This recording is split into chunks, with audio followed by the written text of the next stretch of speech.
Hello,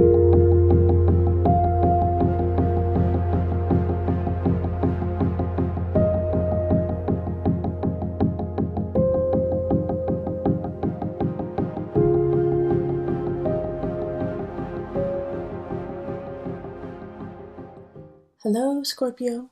This is Julie with Into Heartspace, doing a mid-month checkup for September. How's September going for you? Also, thank you so much to everyone who has liked, shared, and subscribed my videos and my channel.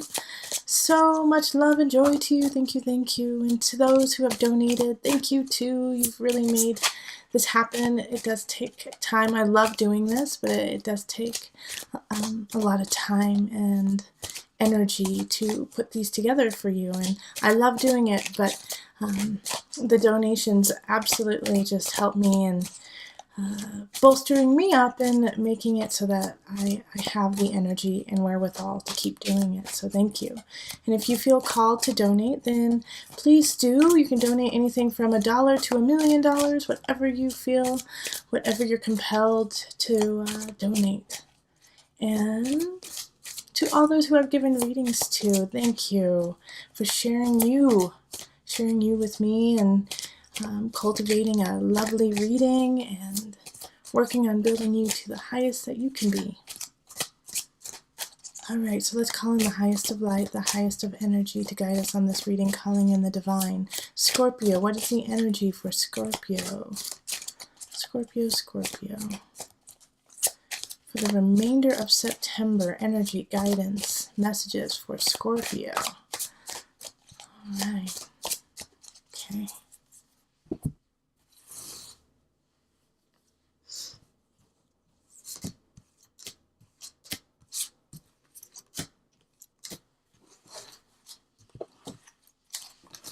And the energy that's coming in from the beginning of September into the remainder of September is the Six of Wands. So you're moving on. You're moving past something. A situation has finished, and you're moving on to a different locale, a different job, maybe even a different relationship.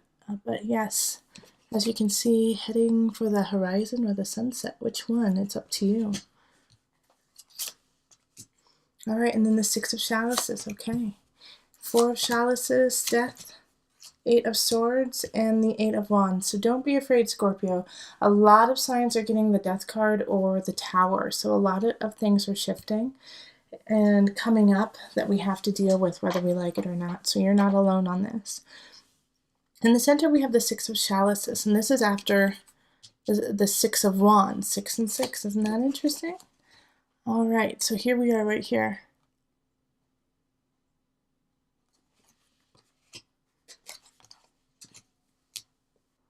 All right, so having two sixes here, the Six of Chalices and the Six of Wands, is really about growth and learning. All right, so the Six of Chalices is teaching us from the past, saying, look at where you were, and now look where you're going.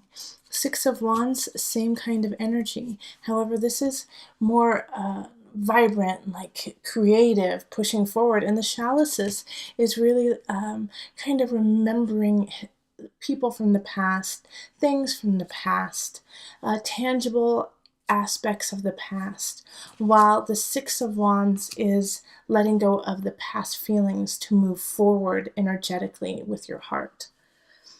So these two here, it's like we're clearing space, we're clearing the cobwebs, and that's really, your Mercury retrograde energy too at the beginning of September is clearing, rediscovering, recovering, rebuilding, all the re-words. And so you're just going to be kind of cultivating that the remainder of September. In fact, that's why we have the Death card in career and jobs and, things that you love to do.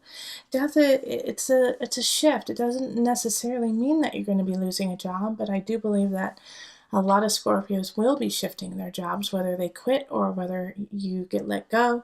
But the Death is the end of something, it's just not working. It's kind of like the plague, The plague happened, killed a lot of people, and just kept spreading.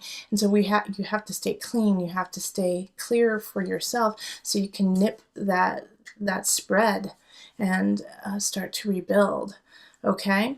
So with this death, like, know that it's always, when we have the Tower, when we have the death card, it's to rebuild for you. It's to rebuild to make you stronger. And it's not saying that it's going to be fun or woohoo, yay, but it will make you a better, stronger person in the future. So in career, in your job, if you are leaving, if you are letting go, take those lessons from the past and move on forward.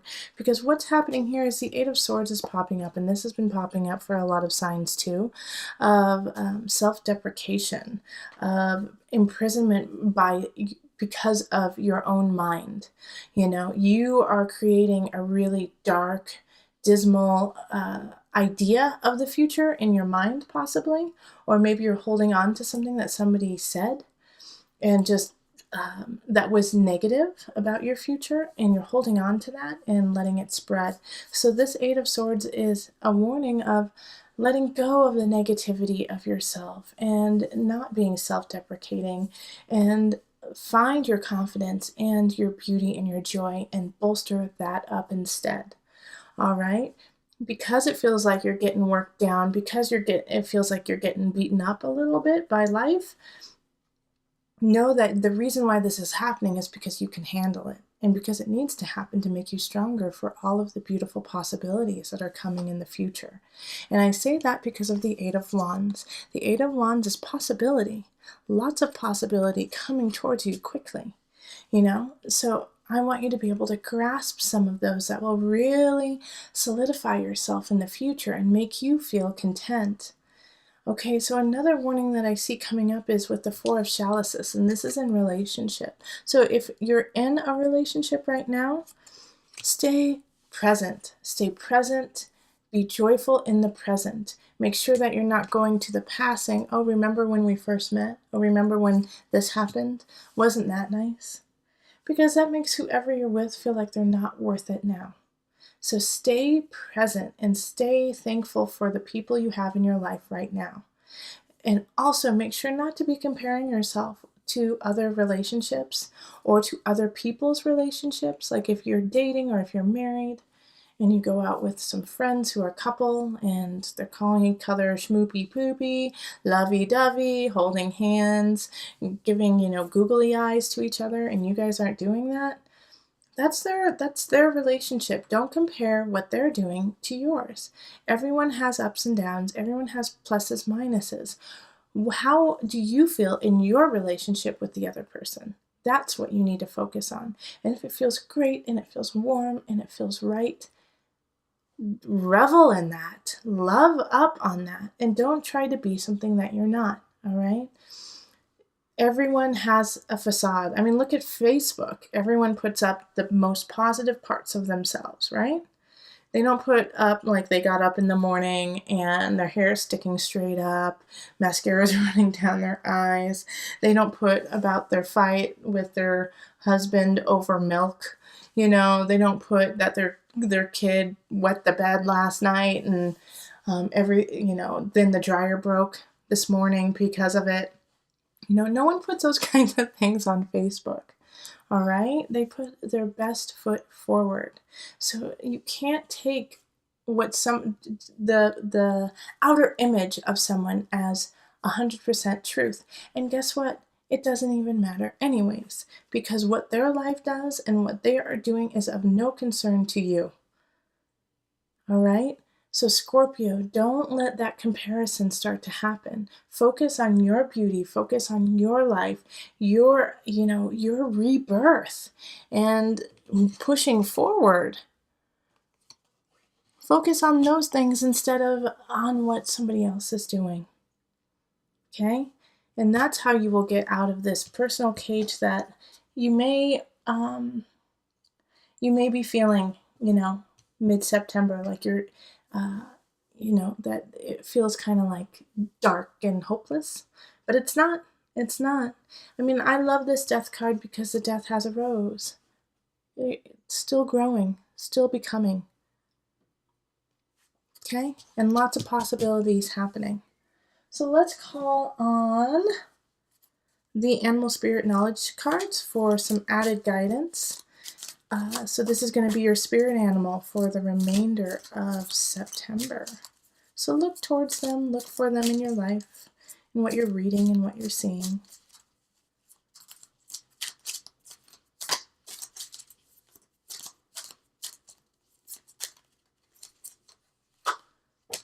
Okay, the frog. Another sign got the frog too. I'm not sure which one. The frog is a creature of the water and has been associated with new life. In Egypt, they were placed on mummies to facilitate rebirth. The abundance of frogs at the time of the annual Nile flood also associated them with fecundity. I think I said that right. In South America, the Orinoco people consider the frog to be the lord over water, a feminine symbol, and did not kill them. Among Native American people of North America, the frog has been associated with the moon, which is also a feminine symbol. One story tells of a frog jumping into the moon, where it rules for eternity. So, okay, and I'm doing this reading, I'm recording this reading the day after the full moon of Pisces. So this is a good time for you to settle, to feel into your future, feel into yourself, so that you can start with that, acknowledge the death, to have the rebirth, and multiply, in that femininity, in that energy, in that creation. Okay, if you would like a personal reading, find me on Facebook, email me, or go to my website. And remember, listen to your heart, and the body will follow. Until next time, much love, joy, and blessing.